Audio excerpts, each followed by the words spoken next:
નમસ્કાર. આજે આપણે એક એવી સફર પર નીકળવાના છીએ જે આપણને સદીઓ પાછળ લઈ જશે. આ ગાથા છે વામૈયા રાજપૂત રાજવંશની. ખરેખર આ કોઈ સામાન્ય વાર્તા નથી, પણ ભવ્યતા, વિભાજન, એક અતૂટ પ્રતિજ્ઞા અને રાખમાંથી બેઠા થવાની એક અદ્ભુત દાસ્તાન છે. જુઓ, સામાન્ય રીતે કોઈ પણ રાજવંશનો પાયો એક સ્થાપક દ્વારા નંખાય છે, ખરું ને? પણ આ કિસ્સામાં કહાનીમાં જ ટ્વિસ્ટ છે. અહીં શરૂઆત એકથી નહીં પણ 8 ભાઈઓથી થઈ હતી, જેમણે એક વિશાળ સામ્રાજ્યને વહેંચીને ઇતિહાસનો આખો માર્ગ જ બદલી નાખ્યો. તો આપણી આ સફર કેવી રીતે આગળ વધશે? સૌથી પહેલાં આપણે ઉજ્જૈનના એ મહાન વિભાજનને સમજીશું. પછી અજમેરમાં એમના શાસનકાળ પર નજર કરીશું. એ પછી આવશે એ પ્રતિજ્ઞા જેણે બધું જ બદલી નાખ્યું. અને ત્યાંથી આપણે તેમના સંઘર્ષ અને હિજરતને જોઈશું. અને અંતે વામૈયામાં તેમના શાનદાર પુનરુદ્ધારના સાક્ષી બનીશું. ચાલો, તો પછી શરૂઆત કરીએ. આપણી ગાથા શરૂ થાય છે સંવત 466માં. જગ્યા છે ઉજ્જૈનનું સમૃદ્ધ રાજ્ય. અહીં એક બહુ મોટો નિર્ણય લેવાઈ રહ્યો હતો. એક આખું સામ્રાજ્ય 8 ભાગમાં વહેંચાવા જઈ રહ્યું હતું. અહીં આપણે જોઈ શકીએ છીએ કે કેવી રીતે એ રાજ્ય 8 ભાઈઓ વચ્ચે વહેંચાયું. દરેકના ભાગે એક ગઢ આવ્યો. પણ આપણી ગાથા માટે જે સૌથી મહત્વના છે તે છે બીજા ભાઈ અજયસિંહ. એમને મળ્યો અજમેરનો ગઢ. અને બસ અહીંથી જ એક નવા અધ્યાયની શરૂઆત થઈ. તો હવે આપણું સંપૂર્ણ ધ્યાન એ શાખા પર રહેશે જેણે અજમેરથી શાસન કર્યું. લગભગ 400 વર્ષ સુધી તેમનું રાજ ચાલ્યું. આ સમયગાળો શૌર્ય, બલિદાન અને અતૂટ શ્રદ્ધાની કેટલીય ગાથાઓથી ભરેલો છે. આ સમયરેખા પર એક નજર કરીએ.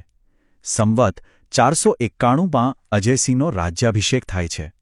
આગળ જતાં રાણીઓના ગૌરવશાળી પણ કરુણ બલિદાનની ગાથાઓ આવે છે. અને પછી લગધીરજી જેવા શાસકોની ઉદારતા પણ દેખાય છે, જેમણે 120 ગાયોનું દાન કર્યું હતું. આ બધી ઘટનાઓએ તેમના શાસનને એક અલગ જ ઓળખ આપી.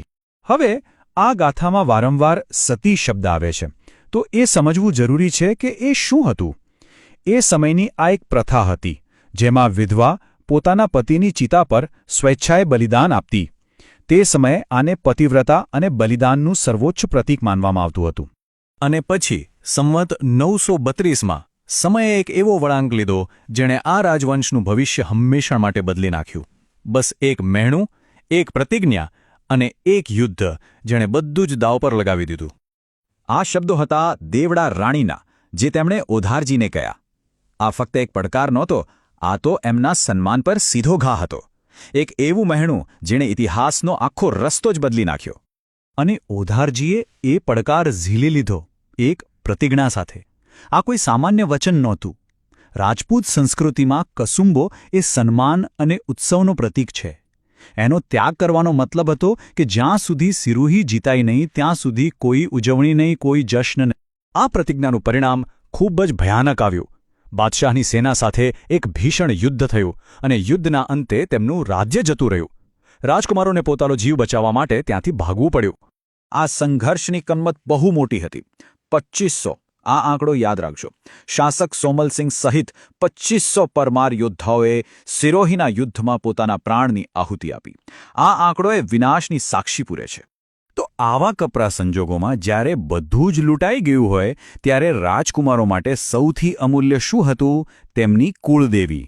કુળદેવી એ માત્ર મૂર્તિ નથી, એ તો વંશની ઓળખ છે, એમના રક્ષક છે, એમની આસ્થાનું કેન્દ્ર છે. કુળદેવીનું રક્ષણ કરવું એટલે કે પોતાના વંશનું રક્ષણ કરવું. અને એટલે જ યુદ્ધમાંથી બચી નીકળેલા 2 રાજકુમારો માધવસિંહ અને કેસરસિંહે પોતાની સૌથી કિંમતી ધરોહર એટલે કે કુળદેવી હરસિદ્ધિ માને એક રથમાં સુરક્ષિત કર્યા અને ત્યાંથી નીકળી પડ્યા. એમની સાથે ફક્ત 2 રાણીઓ અને 2 સેવકો હતા.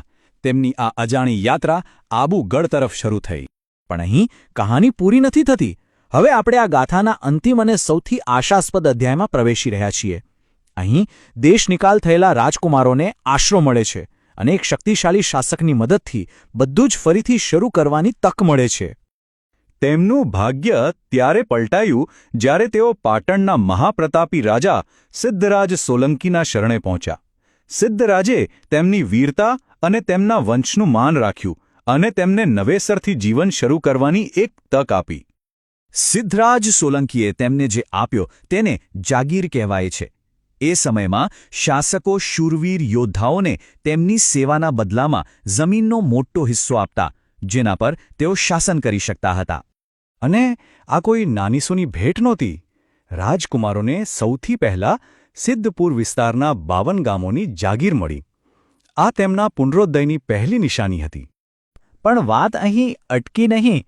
એ ઉપરાંત તેમને પાટણ વિસ્તારના બીજા 32 ગામો પણ આપવામાં આવ્યા. તેમની ખોયાયેલી પ્રતિષ્ઠા હવે ધીમે ધીમે પાછી આવી રહી હતી. તો કુલ મળીને તેમને 84 ગામોની એક વિશાળ જાગીર મળી. વિચાર તો કરો, જે રાજકુમારો પોતાનું સર્વસ્વ ગુમાવી ચૂક્યા હતા, તેઓ હવે ફરી એકવાર એક મોટા વિસ્તારના શક્તિશાળી શાસક બની ગયા હતા. અને અંતે એક ક્ષણ આવી જે તેમની લાંબી અને કઠિન યાત્રાની પૂર્ણાહુતિ હતી. સંવત 1153માં તેમણે વામૈયા ગામમાં પોતાની નવી ગાદીની સ્થાપના કરી. દેશનિકાલનો સમય પૂરો થયો અને એક નવા યુગનો પ્રારંભ થયો.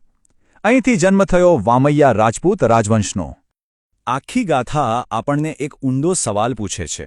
શું વારસો ફક્ત જીતથી જ બને છે, કે પછી હાર, સંઘર્ષ અને પુનર્જન્મ પણ તેને ઘડવામાં એટલો જ મહત્વનો ભાગ ભજવે છે? વામૈયા રાજવંશનો ઇતિહાસ તો એ જ બતાવે છે કે સાચો વારસો હારની રાખમાંથી પણ બેઠો થઈ શકે છે.